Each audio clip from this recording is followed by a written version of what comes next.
julep, pop pop pop pop pop julep, pop pop pop pop pop julep, pop pop pop pop pop pop. Woo!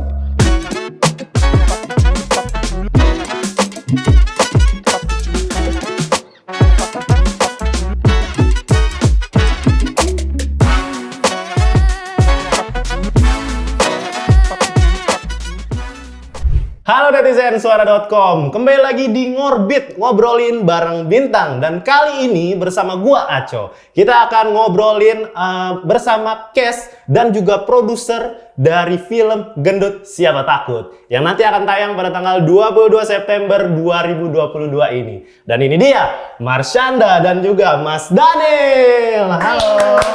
Hai. Halo Marshanda, halo Mas Daniel. Halo. Bagaimana kabarnya nih? Baik. Baik ya? Baik. Marshanda kemarin kayaknya habis ketemu sahabat baiknya nih, Widi Kidio. Widi Kidio. Oh iya. Lihat di Instastory ya. Iya. Gimana perkembangan film Indonesia menurut dari Marshanda dan juga Mas Daniel? Kalau menurut aku film Indonesia sudah ada peningkatan ya. Penonton juga banyak yang mulai nonton dan mereka mulai suka dengan film-film Indonesia. Dan aku berharap ke depannya pun mereka akan lebih interesting untuk nonton film-film Indonesia lebih ke depannya. Oke. Kalau dilihat dari film ini kan ya, Gendut Siapa Takut. Di sini Marshanda memerankan sebagai tokoh Moza Aphrodite. Moza. Dan dia itu sebagai penulis ya. Penulis novel, yang novelnya itu akan sedang dibuat jadi film. Dengan lika-liku percintaannya. Yes, betul sekali. Oke, boleh diceritain nggak sih secara singkat tentang Gendut Siapa Takut ini? Gendut Siapa Takut itu sebenarnya secara garis besar tuh tentang body positivity ya. Tapi betul di dalamnya itu ada lika-liku di mana cerita si Moza ini yang mencari pemeran yang terbaik untuk karakter yang dia ada di novel dia. Dan juga dia itu mencari pasangan yang menurut dia juga paling oke buat dia. Nah dia itu punya kriteria, tapi aku nggak bisa kasih tahu lebih banyak. Terlalu dalam.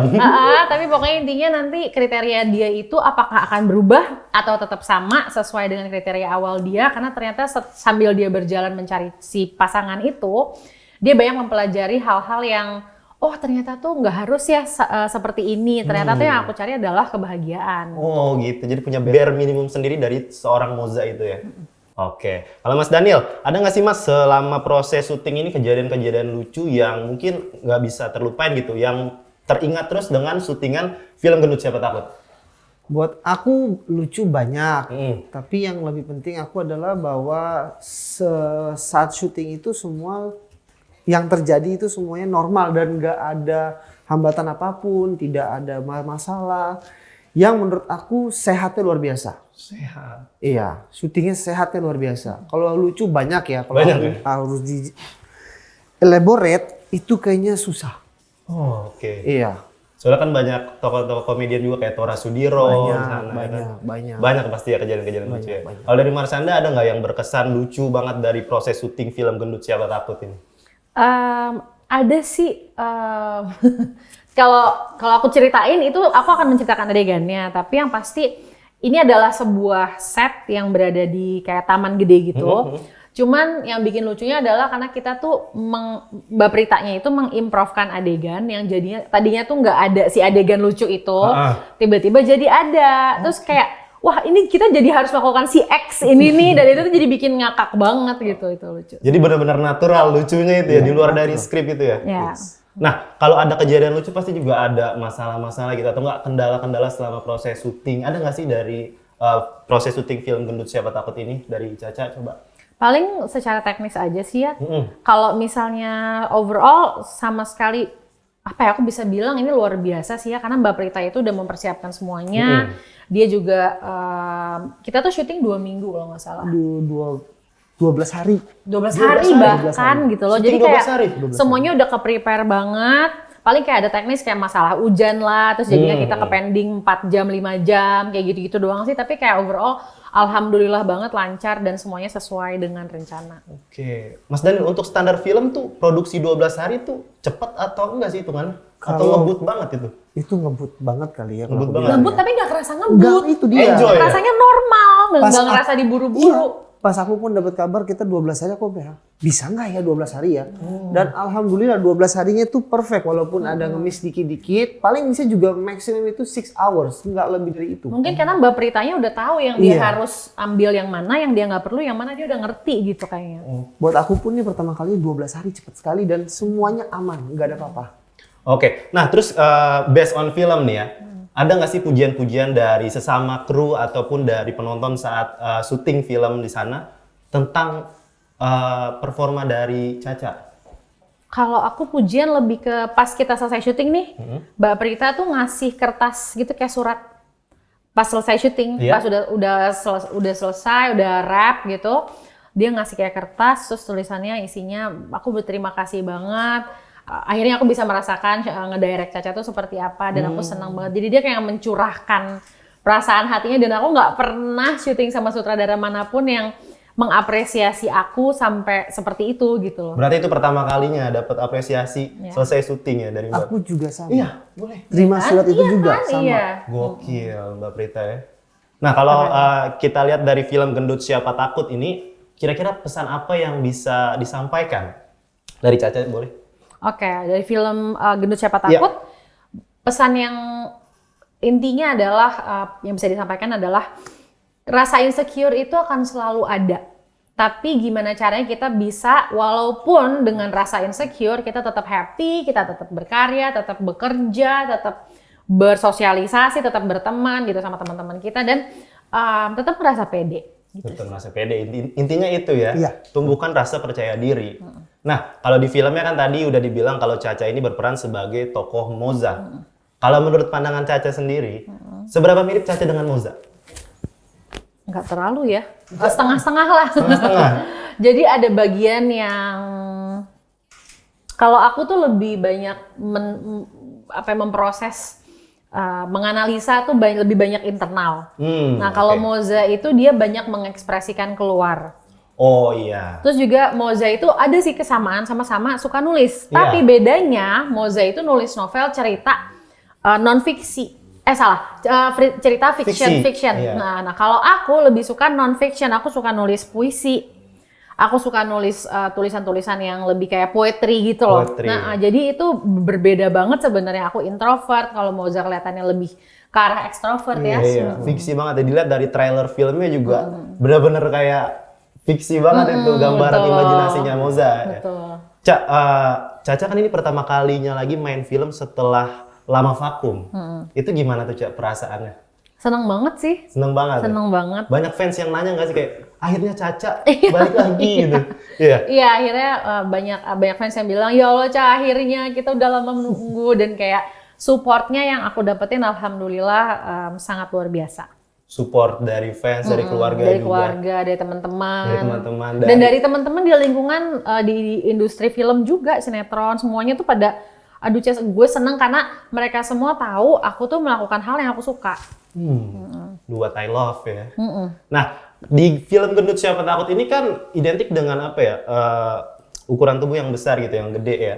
Nah, di sini kan Caca dapat tantangan nih untuk menaikkan berat badan sampai 10 kilo. 20. 20 kilo. Jadi aku udah naik 10 kilo aslinya, Ah. terus buat syuting ini aku naikin lagi 10 lagi. Jadi emang udah aslinya udah lagi gemuk.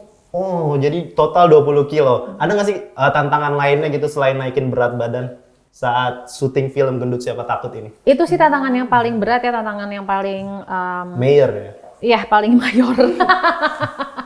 Naikin berat badan ya? Sejauhnya overall aman lah? Ya. Nah, kalau dilihat lagi based on film, ini kan ngomongin soal standar kecantikan.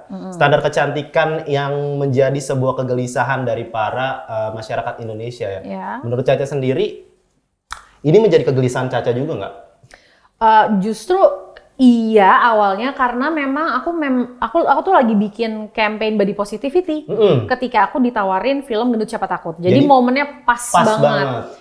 Karena aku tuh lagi di masa aku lagi gemuk, terus aku pengen banget menunjukkan gimana caranya gue tetap pede, tetap sayang, self love sama diri sendiri, padahal gue lagi gendut yang dimana-mana tuh cewek bilang kayak lo perutnya harusnya rata, tangannya harusnya kecil gitu-gitu loh. Kan? Jadi gimana sih aku ngerasa gue tetap, yang penting itu adalah vibe, dimana lo pede, lo tetap happy dan itu orang bisa ngerasain. Itu ya. Suasana happy-nya, self love terhadap diri Betul, sendiri. PD-nya itu loh. PD-nya. Nyaman aja sama diri sendiri. Oke, terkait dengan proses film proses syuting, ini menurut Caca, Mas Daniel ini sebagai produser sosok yang seperti apa? Mas Daniel itu orangnya emang humble banget.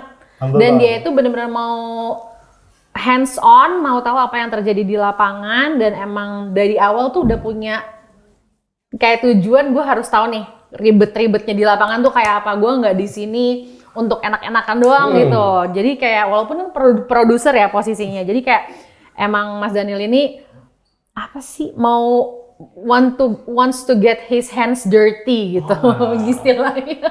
Ya nggak sih? Etos kerja tinggi banget ya Mas Daniel ya. Tapi Mas Daniel ini salah satu sosok produser yang diidamkan gak sih sama Caca?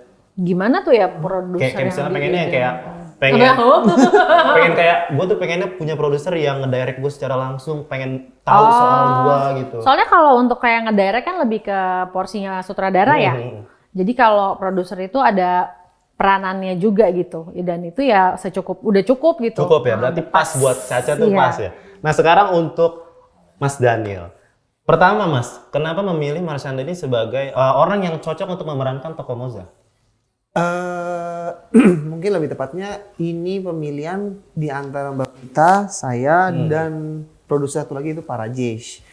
Pas mereka baca skenario, yang mereka dapat bayangan tuh Marshanda pertama. Yang datang ke bayangan mereka Marshanda, dan menurut kita Marshanda itu cukup untuk memerankan ini sebagai Moza. Karena mungkin dari campaign yang sedang dilakukan sama Caca juga. Saat itu sih kita nggak berpikir ke campaign ya. Nggak nih, cuman mungkin coincidentally Caca juga, Kebetulan, jadi pas banget. Kayaknya Caca cocok untuk memerankan tokoh Moza. Iya. Oke. Nah kalau dari produsernya juga melihat ya body shaming saat ini di masyarakat Indonesia yang sedang marak-maraknya, rasa insecure yang tinggi-tingginya, itu memilih Caca itu berdasarkan dengan itu kan, dan kondisinya itu disesuaikan dengan apa yang terjadi di Indonesia. Nah itu melihatnya seperti apa Mas Daniel? Buat aku body shaming dan lain-lain itu aku nggak begitu ngerti karena aku bukan tipikal orang yang suka melakukan itu ya. Dan for me pribadi aku lebih prefer just be who you are. Walaupun ada yang kita di body shaming dan lain-lain, kita nggak usah mikirin karena kita hidup buat diri kita sendiri. We are who we are gitu loh. Dan kita harus selalu happy aja. Itu menurut aku. Oke. Sedikit ngomongnya cuman tenang gitu deh. Dalam nggak tenang sini. Dalam nggak tenang ya. Nah kalau dilihat standar kecantikan menurut Marshanda dan juga Mas Daniel, standar cantik tuh yang seperti apa? Mungkin aku jawab dulu kali ya. Boleh Mas Daniel. Buat aku kita semua dilahirkan cantik dan ganteng. Gak ada yang jelek di sini. Oke. Buat aku ya pribadi. Yang harus kita lebih memikirkan dalamnya. Isi hatinya seperti apa, pikirannya seperti apa. Itu positivity yang kita harus mendapati. Oke. Kalau size, face itu nggak penting. For me ya, personally, buat aku pribadi. Oke, Mas. Tapi yang lebih aku personal yang aku mikirkan adalah isi hatinya, pikiran dia seperti apa. Itu yang aku harus dapetin. Oke. Jadi dalamnya ya. Iya. Kalau Caca juga Dalam yang lain ya. Iya, Bukan. maksudnya ke dalamnya gitu. Kalau Caca pasti. Kalau aku, kenapa sih cantik itu harus didefinisikan? Wow. Nggak perlu lah, kayak buat apa sih yang kita perlu definisikan itu adalah are you happy? Gimana hati lo sekarang? Itu yang perlu definisi. Dan kalau misalnya hati lo sedang gak nyaman, gimana caranya supaya hati lo lebih happy, lebih bersyukur? Gitu ya. Gitu aja sih. Karena kan kita worry nih Cat, soal kecantikan atau kerupawanan dalam diri kita kan. Bakal dilihat kan nih sama pasangan kita. Apakah pasangan kita nih butuh yang wajahnya rupawan kah atau enggak. Jadi itu membuat kita dalamnya ini jadi nggak pede gitu buat ngobrol dengan lawan jenis kita. Itu kadang yang bikin worry. Itu karena culture kayaknya ya, karena Culture pengaruh programming, social programming sih menurut aku. Karena kalau kita udah ketemu yang cocok, itu lebih ke chemistry loh. Iya. Mau orangnya rambutnya keriting, pendek, tinggi, apapun bentuk badannya, nyambung aja pasti deh. Penting enak diajak ngobrol nih itu ya. Iya, lebih visinya sama gitu. Sefrekuensi. Ya. Oke. Jangan pas diajak ngobrol udah diem doang. Iya, aduh. Ngomong candi ya. Nah, Cak, balik lagi Cak ke film Gendut Siapa Takut. Waktu proses syuting kan naikin berat badan tadi dibilang ya. Itu ada treatment khususnya nggak sih? Soalnya kadang ada orang yang penasaran juga nih, gue lama banget kurus makan padahal udah banyak, apa gue punya cacing tambang kan di dalam. Oke. Gak cuma cacing perut tapi cacing tambang. Aku sih treatmentnya khusus banget makan. Makan aja. Enggak sih, aku cepet gemuk soalnya. Oh gitu. Cepet gemuk, cepet kurus. Jadi Kalau- kayak tergantung tujuannya lagi mau apa nih gitu untungnya. Tapi bisa nggak sih Cak bikin naikin berat badan di saat kondisi kita ditekan untuk naikin berat badan gitu? Oh, aku nggak nganggap itu stres, aku nganggap itu bahan untuk bersyukur. Bisa makan banyak ya? Bisa makan banyak dengan ada alasan gitu. Iya, jadi kayak nggak usah dipikirin. Dan ini kan untuk karakter ya, jadi untuk sebuah film gitu. Jadi aku nganggap ini ya profesional aja dan ya dibawa senang aja lah. Ini bukan alasan untuk bete gitu loh. Kalau ini Cak, deskripsiin lebih detail lagi dong soal makan banyak. Makan banyak tuh maksudnya kayak makan sehari 5 kali kah? Atau abis makan terus nambah makanannya lagi atau bagaimana? Gimana ya, gue juga lupa lagi waktu itu detailnya udah lama Udah soalnya lama ya? udah lama bulan apa Apa kita makan syuting. tidur? Katanya makan tidur juga bisa bikin berat Iya badan sih, naik. makan tidur gitu. Tapi aku ingat waktu itu kalau nggak salah tuh aku tetap olahraga loh, karena aku sempat ngerasa kayak walaupun aku makan banyak terus makan tidur gitu-gitu, habis makan langsung tidur gitu Iya. kan langsung tuh perutnya gede. Karena aku ngerasa kayak nggak sehat. Kayak aku sempat ngerasa kayak ini banget gitu, aku butuh gerak, butuh keringetan gitu, tapi badannya tetap gede. Oh, jadi secukupnya aja ngeluarin keringetnya. Iya, Oke. jadi Nah, tetap balance. oke, kalau misalnya film ini kan mengangkat cerita tentang komedi romance ya. Harapannya dari film ini selain untuk entertain tuh apa sih? Untuk hiburan? Ada nggak? Harapannya ya merubah cara pandang orang tentang insecurity itu sih. Bahwa insecurity adalah bagian dari kehidupan kita semua gitu dan Kita semua punya ya? yes, dan itu bukan menjadi sesuatu yang harusnya jadi penghalang. Tapi dengan adanya insecurity gimana tetap kita bisa maju gitu. Tetap maju. Jangan dijadikan itu sebuah halangan tapi jadian batu loncatan juga ya. Iya, jadi anggap dia bagian dari kita aja gitu. Oke, kalau dari Mas Dani? Buat aku, aku lebih berharapnya yang nonton film Gendut Siapa Takut ini, mereka akan bisa lebih memahami diri mereka sendiri dan bisa lebih pede dan gak harus ada insecurity-nya di mereka sendiri. They just have to be who they are. Oke. Terima kasih Mas Dani, terima kasih Caca. Boleh dong terakhir kasih promosi, kasih pengenalan kepada netizensuara.com terkait dengan film Gendut Siapa Takut. Silakan. Oke, untuk para pemirsa suara.com, saksikan film Gendut Siapa Takut di bioskop seluruh Indonesia mulai tanggal 22 September 2022. Oke, terima kasih Caca, terima kasih Mas Daniel. Itu dia Ngorbit kali ini. Sampai berjumpa di Ngorbit berikutnya. Dadah! Nah. pop pop pop pop pop julep pop pop pop pop pop julep pop pop pop pop pop julep